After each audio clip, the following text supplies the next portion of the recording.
During these times, a lot of people are going to look at the Epstein files and say that that is the problem. The people who committed these crimes is the problem. But that's what they want you to think. They want you to get upset at Trump, upset at Epstein, at Elon Musk, and these people. That's what they want you to do. They want you to go into the anger and being so upset, and we need to do something about this. But they're not the true problem. It doesn't make what they did okay at all. But it's what consciousness is infiltrating them to act in the way that they do. These people are really Muppets. They are controlled by a consciousness that is not of light, that is of darkness. It feeds off of fear. It feeds off of these satanic rituals. And that consciousness infiltrates into these beings that have acted in the way that they do. And so this consciousness is a consciousness that we can't see with our physical eyes. It is not a person that you will ever meet. It is a consciousness that has been developed from false light, a consciousness that has been developed to be the opposite of light. Because within our reality, there is duality. And so this consciousness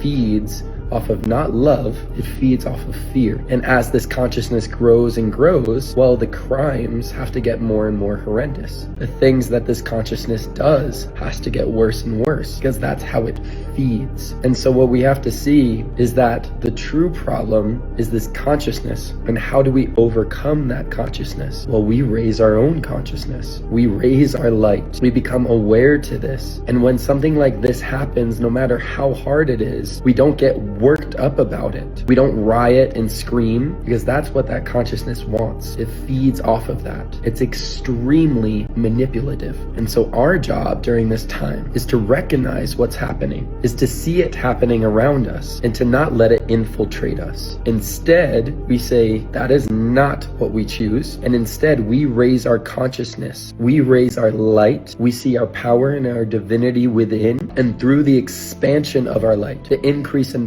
power of our light, that consciousness can no longer survive here. It is a consciousness that has run Earth, that has infiltrated into everything. And it's up to us now to not allow that consciousness to continue to run this planet. And instead, we raise our light, we raise our awareness, and we become a light so bright that it will infiltrate into everything, because light always wins. Light always survives. It will always work in this way. So this is a calling forward for us, because on an even deeper level, God is both the light and the darkness. And so when this darkness is shining so bright, it's up to us as the beings of light to shine our light brighter.